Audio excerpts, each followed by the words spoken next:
तो हेलो दोस्तों, स्वागत है आपका अपने इस यूट्यूब चैनल के ऊपर। तो दोस्तों, जैसे आज के स्टॉक एनालिसिस में हम एम्फेसिस, ये एक आईटी कंपनी का एक जो स्टॉक्स है उसका एक छोटा सा एक एनालिसिस करने वाले हैं।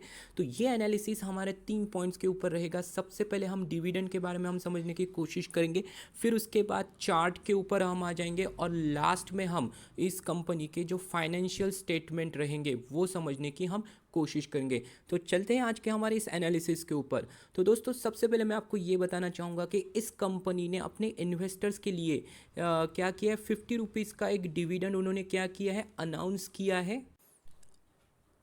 किया है। तो काफ़ी अच्छा डिविडेंड अपने इन्वेस्टर्स के लिए ये कंपनी क्या कर रही है, दे रही है। हर साल ये कंपनी क्या करती है, अपने इन्वेस्टर्स के लिए क्या करती है, डिविडेंड डिक्लेयर करती है at the end of the year. तो मैं आपको ये डिविडेंड हिस्ट्री भी दिखा देता हूँ कंपनी की, तो कि आपको पता चले कि ये कंपनी किस तरह से डिविडेंड अपने इन्वेस्टर्स के लिए देती है।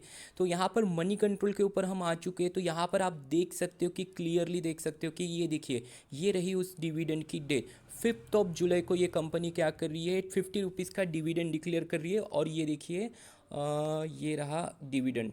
देखिए, 2023 में भी उन्होंने डिविडेंड क्या किया था, अनाउंस किया था अपने इन्वेस्टर्स के लिए। 23 आप देखिए, 2014 से लेकर कंटिन्यू कंपनी क्या कर रही है, डिविडेंड दे रही है। और ऐसा डिविडेंड नहीं है, हर साल इनकी जो डिविडेंड की जो प्राइस है, देखिए ऊपर ही क्या होती है, ऊपर की तरफ ही शिफ्ट हो रही है। तो एक अच्छा खासा डिविडेंड अपने इन्वेस्टर्स के लिए ये कंपनी क्या कर रही है, अपनी दे रही है। तो उसके बाद हम चलते हैं इस कंपनी के सेकंड एनालिसिस यानी चार्ट के ऊपर। तो ईयर टिल डेट तक देखा जाए तो कंपनी ने यहाँ पर लगभग 2236 का एक टॉप बनाया था। फिर उसके बाद कंपनी ने काफ़ी गिरावट हो चुकी थी। तो उसके बाद फिर से देखिए, अभी रिसेंटली 2 जून को 2017 का उन्होंने क्या किया था, टॉप बनाया था। फिर वहाँ से भी थोड़ी बहुत यहाँ पर गिरावट हमें देखने को मिल रही है। अगर इसका ऑल टाइम हाई देखते हैं तो यहाँ पर हमें 5 ईयर्स का हम चार्ट लगाते, देखिए इसका जो ऑल टाइम हाई था वो 3344 रुपीज़ था। वो आया था लगभग, यानी आज से 1 साल पहले, यानी पिछले साल 3344। तो वहाँ से अगर ये स्टॉक देखा जाए तो काफ़ी यहाँ से क्या हो चुका है, करेक्ट हो चुका है।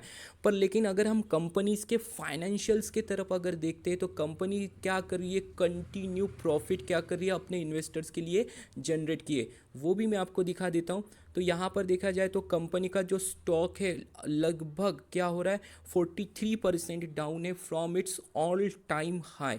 तो एक अच्छी खासी अपॉर्चुनिटी मिलती है। कंपनी भी बिल्कुल अच्छी कंपनी है, दिग्गज कंपनी है, और अच्छे खासे रिटर्न्स अपने इन्वेस्टर्स के लिए जनरेट कर सकती है। अगर डाउन साइड का अगर रिस्क अगर हम देखते हैं तो यहाँ पर देखिए, ये इसने कंपनी ने यहाँ पर 1795 का एक लो बनाया था। तो हो सकता है कि 100 रुपये की तो गिरावट यहाँ से 100-150 रुपये की गिरावट यहाँ पर हमें देखने को मिल सकती है। तो मैं तो इस डिविडेंड के लिए क्या करने वाला हूँ, अप्लाई करने वाला हूँ। अगर अप्लाई कर रहे हो तो मुझे यहाँ नीचे कमेंट करके बता देना, क्योंकि कंपनी काफ़ी अच्छी है। कंपनी का जो परफॉर्मेंस है वो भी काफ़ी डाउन चल रहा है, यानी कंपनी भी 40% डाउन है अगर ऑल टाइम हाई से देखते हैं तो। अभी यहाँ पर हम देखते हैं क्या कंपनी की मार्जिन यहाँ पर कम हो रही है, तो उसकी वजह से स्टॉक में क्या होती है, गिरावट हमें देखने को मिलती है। जैसे ईयर ऑन ईयर बेसिस या फिर quarter on quarter basis companies के, आईटी कंपनीज़ के स्पेशली अगर मार्जिन्स यहाँ पर क्या होते हैं, डिक्रीज होती है, तो स्टॉक प्राइस क्या होता है, नीचे चला जाता है। तो देखते हैं यहाँ पर हमें क्या नज़र में आता है। कंपनी का पी देखिए तो 21.70 के ऊपर पी के ऊपर ट्रेड करिए। तो यहाँ पर देखिए, company continuously operating profit margin देखिए, पिछले 4 क्वार्टर का 18% ऑपरेटिंग प्रॉफिट मार्जिन है, यानी काफ़ी अच्छा प्रॉफिट मार्जिन है। और यहाँ पर सेल्स देखिए जो, तो 34113520। तो सेल्स में क्या हो चुके हैं, यहाँ पर थोड़ी सी यहाँ पर गिरावट हमें देखने को मिल रही है। तो इसीलिए स्टॉक का प्राइस यहाँ पर हमें नीचे जाते हुए दिखाई दे रहा है। पर लेकिन अगर देखा जाए तो कंपनी काफ़ी अच्छा प्रॉफिट यहाँ पर इन्वेस्टर्स के लिए क्या करती है, निकाल कर देती है। अगर ईयर ऑन ईयर बेसिस देखिए तो आपको ये पता चलेगा, 632 रुपीज़ का करोड़, 792, 838, फिर 2019 में 1073 हो गया था, 20 में 1185, 1217, 1431। यानी क्या हो रहा है, कंटिन्यूअस प्रॉफिट में क्या हो रही है, ग्रोथ ही हमें यहाँ पर दिखाई दे रही है। तो दोस्तों, कंपनी काफ़ी अच्छी कंपनी है। अगर आप 2 साल के लिए अगर होल्ड कर सकते हो तो कि काफ़ी अच्छे रिटर्न प्लस डिविडेंड भी आपको यहाँ पर मिल रहा है। 50 रुपीज़ का डिविडेंड, यानी काफ़ी अच्छा डिविडेंड ये कंपनी हमारे लिए क्या कर रही है, दे रही है, और हर साल डिविडेंड देती है।